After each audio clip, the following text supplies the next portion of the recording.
Do you remember Pale Rider? The classic Western introduced us to Clint Eastwood's mysterious preacher. But nearly 40 years later, the lives of its cast have changed dramatically. Some rose to legendary status, others disappeared from Hollywood, and some stories ended in tragedy. Join us as we uncover what really happened to them after the film. Carrie Snodgress as Sarah Wheeler. We begin with Carrie Snodgress, the devoted mother Sarah Wheeler, the emotional backbone holding the fragile mining community together. She was 39 years old when she became the fierce protector of her daughter and the moral heart standing against greed and violence in the story. Through quiet strength and pain, her character gave the film one of its most human and unforgettable centers. Sadly, Carrie Snodgress died on April 1, 2004, at the age of 58, after suffering heart failure while waiting for a liver transplant in Los Angeles. Her passing shocked many fans who never realized how much she had been quietly suffering in her final years. Long before Pale Rider, her performance in Diary of a Mad Housewife stunned Hollywood, earning her an Academy Award nomination and major awards almost overnight. Yet just as fame arrived, she stepped away from it all after falling in love with musician Neil Young. Their son Zeke was born with cerebral palsy, and Snodgress chose to leave the spotlight to care for him. The decision cost her valuable years in Hollywood and created deep financial pressure. Meanwhile, the relationship with Young slowly collapsed under the strain of fame and infidelity, leaving her heartbroken and struggling to rebuild her life. And the tragedies did not stop there. Her later relationship with composer Jack Nitzsche turned frightening when he violently attacked her inside her own home. Though he was later charged, the emotional scars stayed with her. Carrie continued working in films such as Blue Sky and television projects, but she quietly battled depression and severe liver disease while trying to maintain her career. By the time she died, her net worth was estimated at around $2 million. But the true story of Carrie Snodgress was never about money. It was the story of a gifted actress who sacrificed fame for family and endured a lifetime of heartbreak few fans ever saw. Richard Kiel as Club next comes. Richard Kiel, who played Club, the giant henchman serving the film's brutal mining boss. He was 46 years old when he became the silent powerhouse whose massive presence made him one of the most unforgettable figures in the story. Even without many words, his towering frame brought a chilling tension to every scene. Sadly, Kiel died on September 10, 2014, just 3 days before his 75th birthday, after suffering heart disease at a hospital in Fresno, California. His passing ended the life of one of Hollywood's most recognizable character actors, yet his struggles began long before the cameras ever rolled. Kiel suffered from acromegaly, a hormonal disorder that caused his extraordinary height of over 7 feet. As a child, he was frequently bullied and felt isolated because of his appearance. Despite these hardships, Kiel slowly built a career using the very trait that once made his life difficult. His massive presence turned him into a memorable villain, especially as the metal-toothed assassin Jaws in the James Bond films The Spy Who Loved Me and Moonraker. And behind the frightening screen persona stood a surprisingly gentle man. Kiel's first marriage ended in divorce, a painful chapter that left him emotionally shaken. But in 1974, he married Diane Rogers, and their relationship lasted more than 4 decades, bringing stability to his life and raising 4 children together. Kiel later spoke openly about his religious conversion helping him overcome alcoholism, a battle few fans knew he had fought. Even after stepping away from major roles, he continued appearing in projects like Happy Gilmore and later voiced a character in Disney's Tangled. When he passed away in 2014 with an estimated $2 million net worth, the towering villain audiences remembered was revealed to be something very different in real life. Clint Eastwood as Preacher. We have Clint Eastwood, the mysterious gunslinger known only as the Preacher, the silent protector standing between a helpless mining town and ruthless greed. He was 55 years old when he became the quiet force of justice, whose presence drives the entire story forward. With icy calm and moral authority, his character became the spiritual center of the film. As of 2026, Clint Eastwood is 96 years old, remaining active in the film industry after one of the longest careers in Hollywood history. His fortune is estimated at around $375 million, built through decades of acting, directing, producing, and investments. Yet his journey to becoming a Hollywood icon was far from easy. Eastwood grew up during the Great Depression, moving constantly as his family searched for work, and he took odd jobs simply to survive. His breakthrough came when he transformed the Western genre with the Man with No Name trilogy, including The Good, The Bad, and The Ugly, and later cemented his legend with the gritty, Dirty Harry films. But even as success exploded, controversy followed him. Critics attacked his films for violence and his conservative political views, placing him at the center of heated debates in Hollywood. Still, Eastwood continued proving his artistic power by directing masterpieces like Unforgiven and $1 Million Baby, both of which won Academy Awards. And while his career reached historic heights, his personal life remained equally turbulent. Eastwood was married twice, but involved in numerous relationships, fathering 8 children with 6 different women, and several relationships overlapped, creating years of legal battles and emotional strain. His romance with actress Sandra Locke ended in a bitter lawsuit that shocked Hollywood, while later relationships also drew intense public scrutiny. Yet despite approaching a century of life, Eastwood has remained remarkably active, maintaining a disciplined lifestyle, flying helicopters himself, playing golf regularly, and continuing to develop film projects. The man who once rode into town as the mysterious preacher ultimately became something even larger, one of the most enduring legends in the history of cinema. Richard Dysart, as Coy LaHood. Next comes Richard Dysart, who played Coy LaHood, the ruthless mining baron destroying an entire town. He was 56 years old when he became the cold and calculating force of corruption driving the film's central conflict. His commanding presence turned LaHood into one of the most memorable villains in the story. Richard Dysart passed away on April 5, 2015, at 86 years old after a long battle with cancer at his home in Santa Monica. His death marked the end of a career that had spanned decades across theater, television, and film. But the road that led him there had not been easy. Dysart grew up during the Great Depression, and the loss of his father forced his family into financial hardship. Acting became his escape. He slowly built a reputation on stage before moving into film, appearing in projects like Being There and the chilling science fiction horror film The Thing. However, Hollywood quickly placed him into a narrow box. Directors loved casting him as powerful authority figures, judges, executives, and ruthless businessmen. The success brought recognition, but it also left him quietly frustrated at being typecast for much of his career. And while his professional life moved forward, his personal life faced turbulence.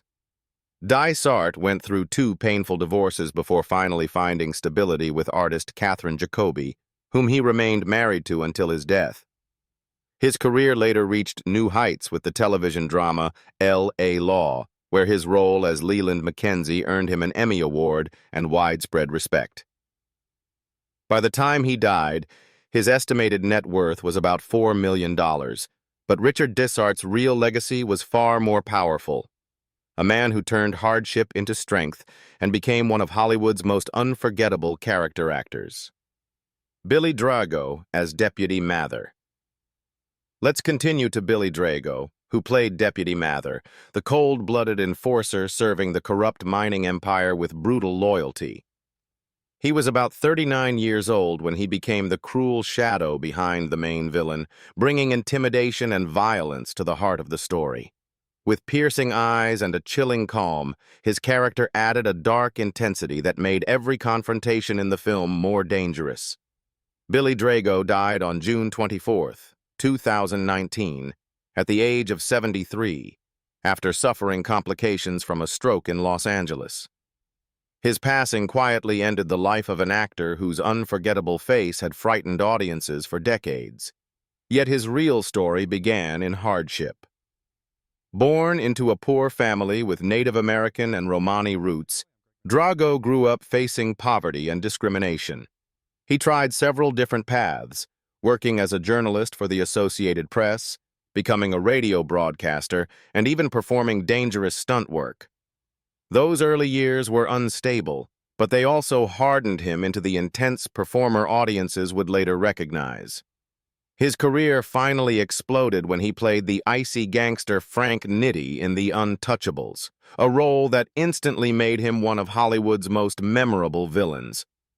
Television soon followed, including appearances in The X-Files, Walker, Texas Ranger, and a recurring role in Charmed, where his sinister demon Barbas became a fan favorite. Directors repeatedly cast him as dangerous criminals because of his haunting look and quiet menace. But off-screen, Drago's life was far more human than the villains he portrayed. His first marriage collapsed under the pressure of an unstable career, leaving him emotionally shaken. Later, he found lasting love with actress Silvana Gallardo, and the two remained together for decades until her death in 2012. Drago continued acting into his later years, appearing in films like The Hills Have Eyes remake and Mysterious Skin, quietly building a career worth about $1.5 million. Yet those who knew him best remembered something very different from the characters he played. Michael Moriarty as Hull Barrett. Next comes Michael Moriarty, who played Hull Barrett, the determined miner refusing to bow to corruption and stands up for justice in a desperate community. He was 44 years old when he became the moral backbone of the story, the ordinary man willing to challenge powerful enemies.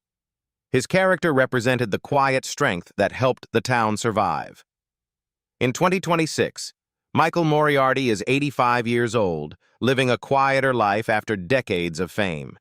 His net worth is estimated to be around $5 million, earned from acting, theater work, and even his passion for jazz music. Yet his early life carried a sense of instability. His parents divorced when he was still young, and constant relocations left him feeling isolated. Acting became his escape. After studying theater, Moriarty began gaining attention on stage and eventually in film, where his powerful performance in Bang the Drum, slowly alongside Robert De Niro, revealed a remarkable talent.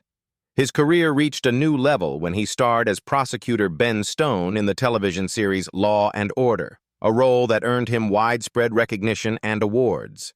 But the success suddenly collapsed when Moriarty entered a public conflict with political leaders and network executives over censorship and television violence. The controversy led to his abrupt departure from the show, leaving him professionally isolated for years. And while his career struggled, his personal life was equally turbulent. Moriarty married 4 times, and several of those relationships ended painfully due to intense personality clashes and his long battle with alcohol addiction.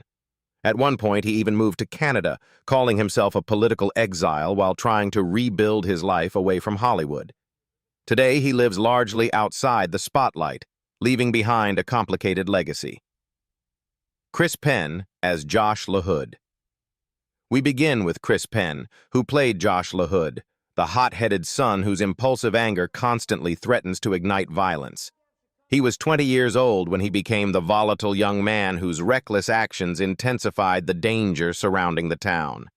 His character carried the arrogance and unpredictability of a privileged son trying to prove himself. Sadly, Chris Penn died on January 24, 2006, at the age of 40, after being found in his Santa Monica apartment. Medical reports confirmed the cause as cardiovascular disease, with an enlarged heart and prescription drugs in his system contributing to the tragedy. He was buried at Holy Cross Cemetery in Culver City, leaving Hollywood stunned by how quickly his life had ended. Yet Penn's life had always been complicated.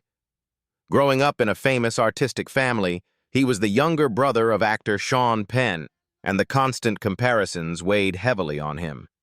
Despite early roles in films like Rumble Fish and the hit musical drama Footloose, Chris often struggled to escape the shadow of his brother's success. His career surged again when he appeared in Quentin Tarantino's cult classic Reservoir Dogs. But success came with a price.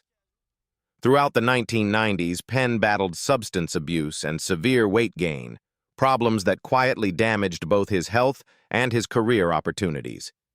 He continued working in films such as True Romance, Rush Hour, and The Funeral, proving he had remarkable talent, yet the instability in his personal life kept him from reaching the heights many believed he deserved. And in the end, those struggles caught up with him. Penn never married and often lived a life marked by emotional isolation, despite being surrounded by fame. His heart disease, worsened by years of physical strain and substance use, ultimately ended his life far too early.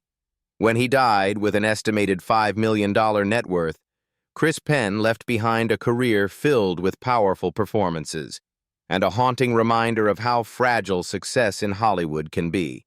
Sidney Penny as Megan Wheeler. Next comes Sidney Penny, who played Megan Wheeler, the innocent young daughter seeing the mysterious preacher as a hero sent to save her family. She was 14 years old when she became the emotional symbol of innocence and faith in the story. Through Megan's eyes, the audience witnessed the quiet hope that kept the struggling miners alive. As of 2026, she is 55 years old and still alive, continuing to work occasionally in television and film while living a quieter life away from the constant spotlight. Her estimated net worth is around $3 million, built from decades of steady acting work. Yet her childhood was far from ordinary. Born into a family of performers, Penny began performing when she was only 3 years old, singing during her father's concerts.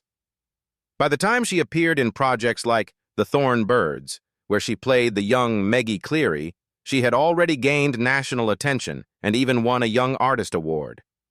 Her role in Pale Rider further confirmed her talent as one of the most promising young actresses of the 1980s. However, transitioning from child star to adult actress proved far more difficult than expected. Penny continued working in television, especially in soap operas such as All My Children and The Bold and the Beautiful, where she earned Daytime Emmy nominations. Yet like many former child actors, she faced long periods where major roles became harder to find as Hollywood struggled to see her beyond the roles of her youth. And her personal life also carried its share of emotional trials. Penny married producer Robert Powers and built a family life away from Hollywood's chaos, raising their son while balancing work and motherhood. The couple remained together for decades, but tragedy struck when Powers passed away in 2024, leaving Penny grieving a partner she had shared most of her adult life with. Today, she continues living quietly in North Carolina, remembered by fans as the young girl who once believed a mysterious preacher had come to save her town, and perhaps, in a way, save her future too. Charles Hallahan as McGill. We have Charles Hallahan, who played McGill, the loyal enforcer carrying out orders without hesitation. He was 42 years old when he became the silent muscle behind the villain's power, helping create the atmosphere of fear that surrounded the miners. His presence added a gritty realism that made the conflict feel even more dangerous. Charles Hallahan died on November 25, 1997, at the age of 54, after suffering a heart attack while driving his car in Los Angeles. His sudden death shocked colleagues and ended the career of a hard-working actor who had spent decades building a reputation in film, television, and theater. Yet his journey had begun in far humbler circumstances. Raised in a working-class Irish Catholic family, Hallahan learned early that success would require relentless effort. He served in the U.S. Navy as a hospital corpsman before dedicating himself fully to acting, eventually studying theater and earning advanced degrees. His persistence paid off when he began appearing in major productions, including the science fiction classic The Thing and the sports drama Vision Quest. As his career grew, television audiences came to recognize him for his commanding presence in series such as Hunter, where he played Captain Charlie Devane. But while his professional life moved forward, His personal life was less stable. His first marriage ended in divorce, a painful period that left emotional scars before he later found happiness with Barbara Jane Grabowski, with whom he had 2 sons.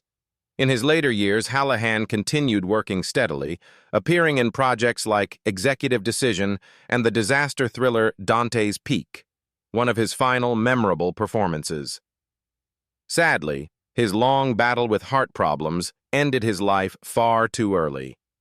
When he passed away with an estimated $1 million net worth, he left behind a meaningful legacy than wealth. John Russell as Stockburn. Next comes John Russell, who played Stockburn, the ruthless marshal turning the town's tension into a deadly showdown. He was 64 years old when he became the iron-handed authority whose cruelty and control made him the film's final threat. His commanding presence brought a chilling intensity to the climax of the story. John Russell died on January 19, 1991, at the age of 70, after suffering heart failure and complications related to emphysema. His death quietly closed the career of a veteran actor who had spent decades in Western films and television. His early life unfolded during the Great Depression, and the loss of his father forced him to mature quickly. Determined to build a future, he joined the United States Marine Corps during World War II, serving as an intelligence officer in the Pacific before illness forced his return home. After the war, he turned to acting, eventually signing with 20th Century Fox, where he began appearing in Western films that suited his tall and commanding appearance.